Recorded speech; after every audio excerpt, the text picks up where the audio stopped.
Diceritakan, setelah kekalahan Sang Sarpakenaka, ia melaporkan kepada kakaknya Sang Rahwana. Ia pun dengan sangat kesalnya memberitahukan bahwa ia telah dikalahkan oleh adiknya Rama Wijaya itu yang bernama Laksmana.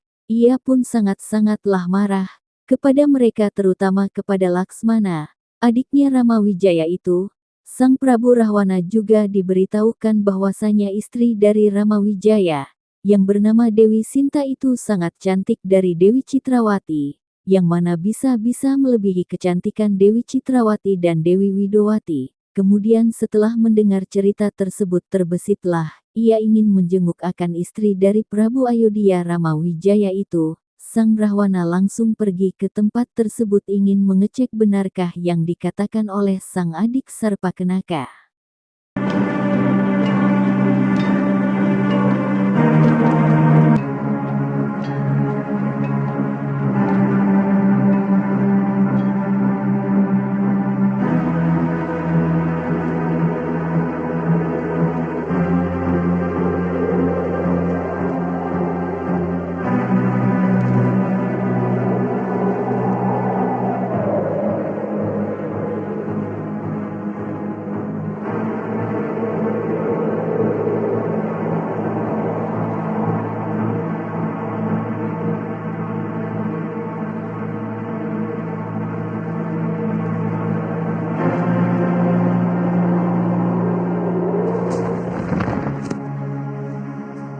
Kalau Brica,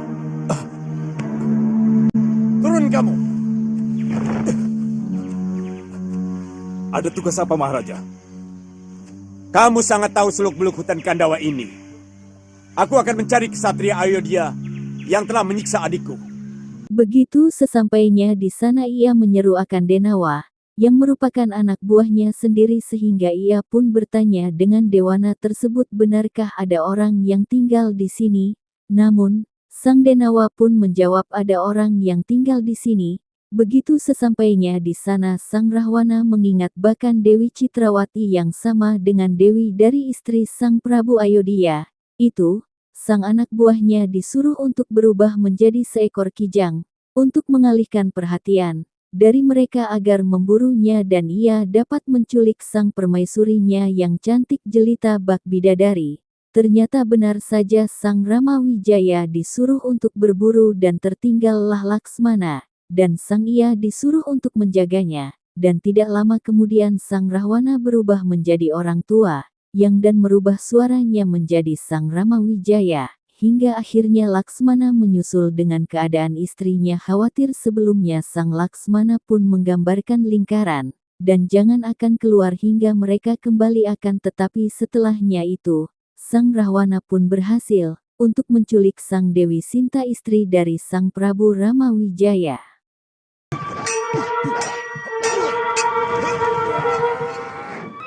Kau lihat perempuan itu? Iya, Gusti. Aku ingin membawa dia hidup-hidup ke Alengka. Pancing dia keluar dari lingkungan rumahnya.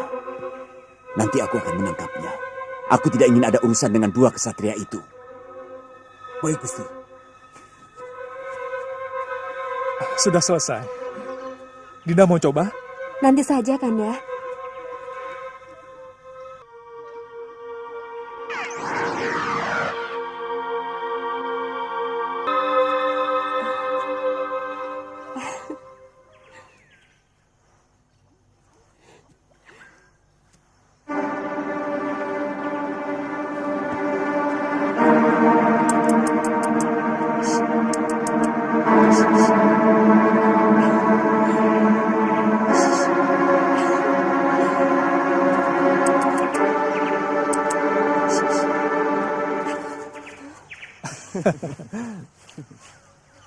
Kanda Rama? Ada apa, Dinda? Tangkapkan kejang itu, Kanda.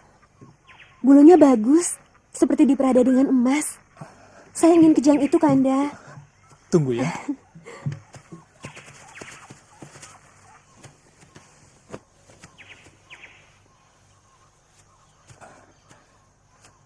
Dinda tunggu saja di rumah. Iya. Laksmana, jaga Yundamu. Baik, Kanda.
Laksmana!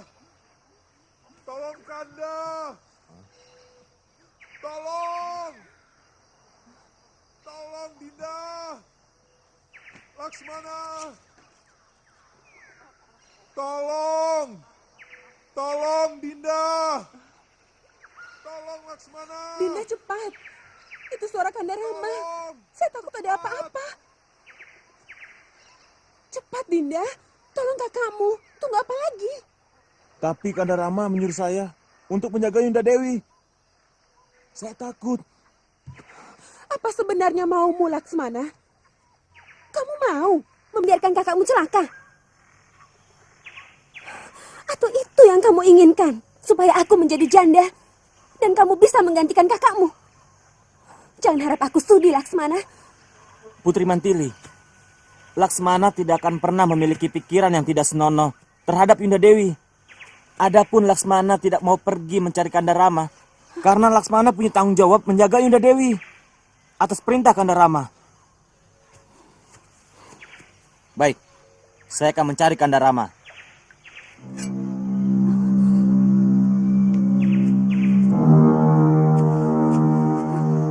Yunda sendiri yang minta saya pergi.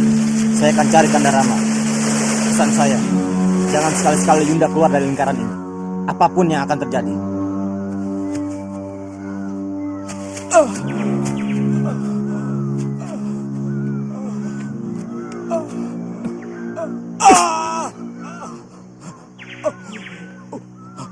Kenapa kamu malih rupa menjadi kijang? Jangan salahkan aku kalau sampai semua ini terjadi. Kamu tahu, dalam hukum perburuan, kijang adalah pihak yang diburu. Kamu akan menderita atas perbuatanmu ini, kesatria. Camkan itu. Oh,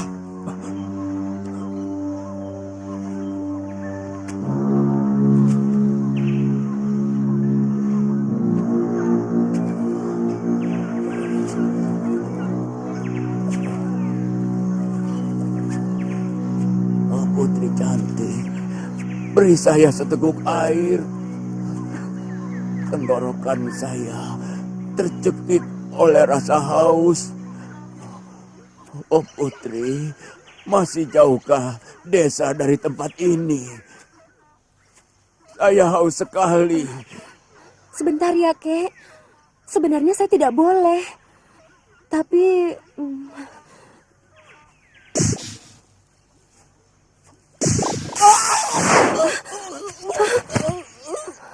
Aduh, sakit.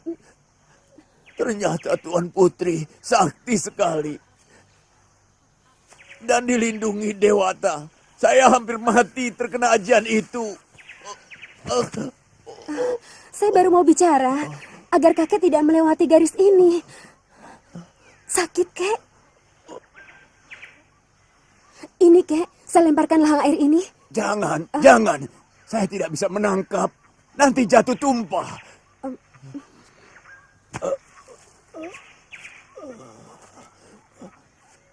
Sodorkan saja ujung bumbungnya.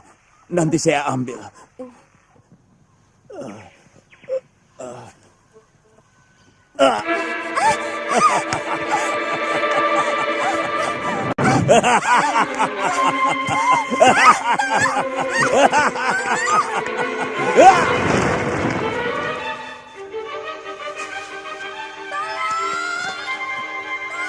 Sinta, Ini yang saya takutkan, Kanda Rama. ayo.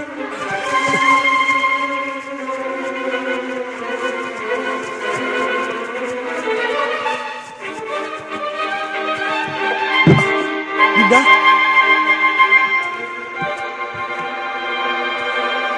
Dinda!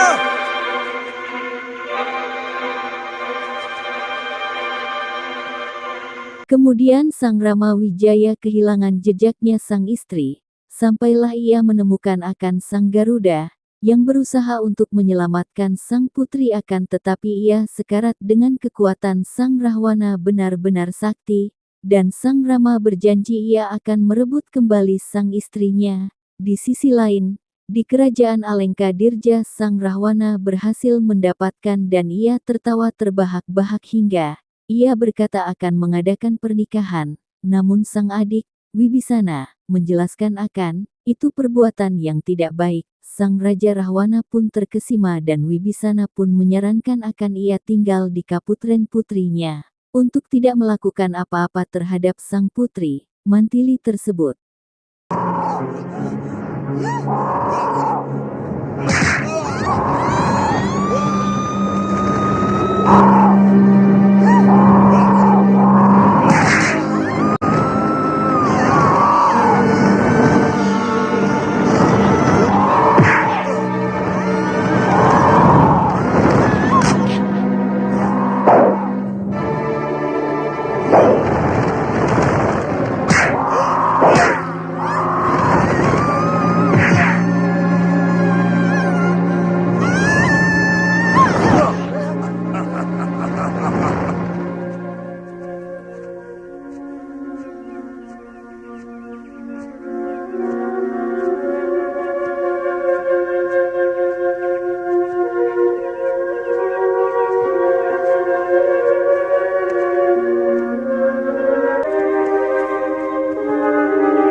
Duh, Dewata Agung. Cobaan apa lagi yang harus saya terima? Bertubi-tubi engkau menguji ketabahan saya.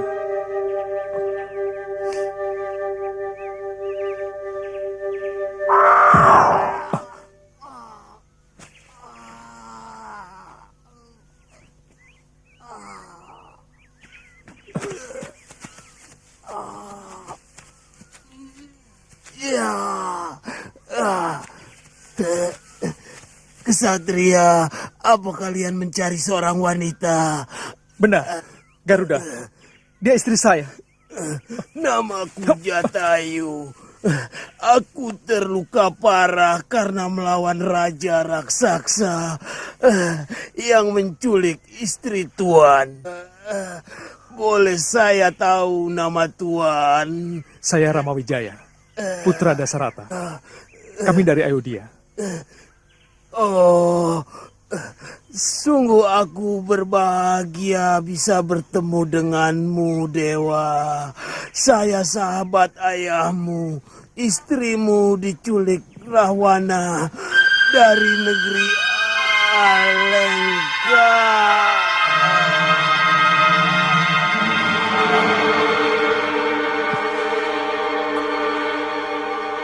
Terima kasih atas usaha pertolongan, Paman. Rahwana. Kita kejar ke Alengka, Kanda. Kita hajar raksasa keji itu. Ya, saya harus merebut kembali hak saya. Bagaimanapun saktinya Rahwana.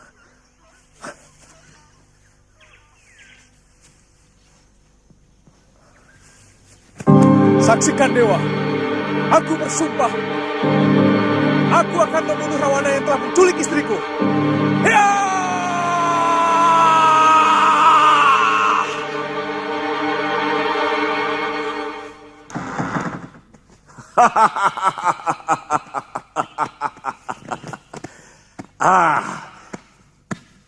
Akhirnya, wanita yang pernah kudambakan selama puluhan tahun bisa kudapatkan. Inilah Widowatiku yang mengukirkan kecantikannya dalam relung hatiku, yang membuat aku selalu gandrung, tidak berkesudahan, sampai aku menyunting menjadi permaisuriku.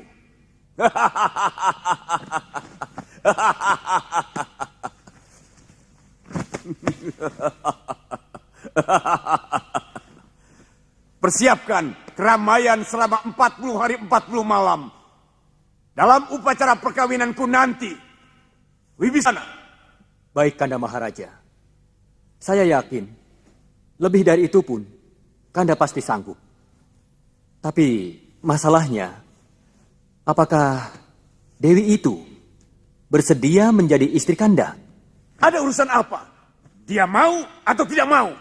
Perkawinan, bila salah satunya tidak mau, itu bukan lagi dinamakan perkawinan, tetapi pemerkosaan.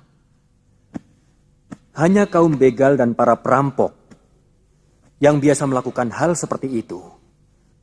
Kanda adalah seorang maharaja yang sangat disegani di seluruh daratan Selong dan di seberang lautan, Kanda. Hal itu sangat memalukan. Kamu jangan macam-macam, Wibisana. Bagaimana mungkin dia bersedia kawin denganku? Sementara suaminya sangat tampan. Kanda seorang maharaja yang sangat kaya raya. Sementara kelemahan para wanita adalah gemerlapnya emas, permata, kain sutra, dan segala gelimang kemewahan. Lalu, biarkan dulu dia hidup dengan tenang di Alengka. Biar matanya silau oleh kekayaan Kanda Maharaja. Sesudah itu, barulah Kanda mulai sering memberikan hadiah emas permata. Dengan begitu, hatinya pasti akan runtuh. Kemudian akan menerima cinta Kanda Maharaja dengan sukarela. Kamu benar, Wibisana. Pikiranmu memang cemerlang. Tapi, dia mau tinggal di mana? Kalau tinggal di istanaku, bagaimana mungkin aku bisa kuat? Kalau Kanda Maharaja percaya, biarkan dia tinggal di kaputren putri saya. Trijata bisa menemaninya, dan barangkali bisa Kanda gunakan untuk merayu hati gadis itu, supaya bisa mencintai Kanda Maharaja.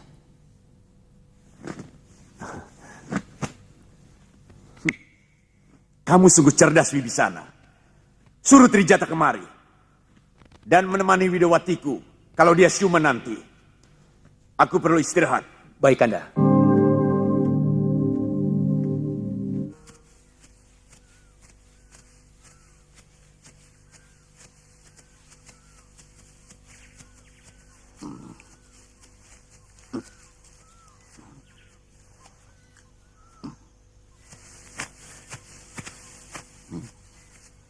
Hei, siapa kalian? Berani-beraninya masuk daerah saya. Aku Rama Wijaya dari Ayodhya. Seluruh bumi ini milik dewa. Aku dan adikku berhak menapakinya kemanapun kami suka. Kamu yang menaklukkan Danang Sengara di negeri Mantili. Tidak salah. Kurang ajar.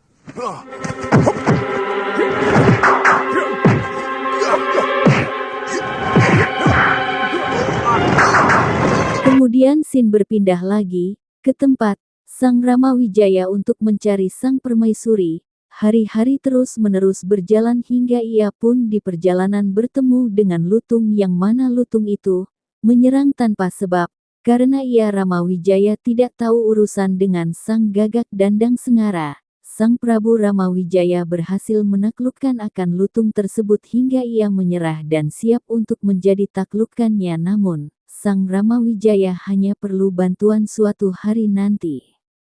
Itu bukan urusanku. Hamba hanya kesal kepada Gusti. Kenapa Gusti tidak membunuh Gagak Siluman itu? Atas tindakan tadi, hamba mohon ampun. Dan hamba bersedia menjadi budak. Aku tidak perlu budak, Sambarawa. Oh ya, kamu tahu arah ke negeri Alengka? Hamba pernah mendengar negeri itu. Kalau tidak salah, di seberang Laut Selatan. Namanya Selong. Rajanya sangat jahat, Tuan. Kalau Tuan ada perseteruan dengan dia, ribuan rakyat hamba siap membantu, Tuan. Terima kasih, Sambarawa. Mungkin nanti aku memerlukannya. Nah, sekarang kamu boleh pergi. Mohon pamit, Tuan. Dasar lutung, bukannya berterima kasih, malah menyerang.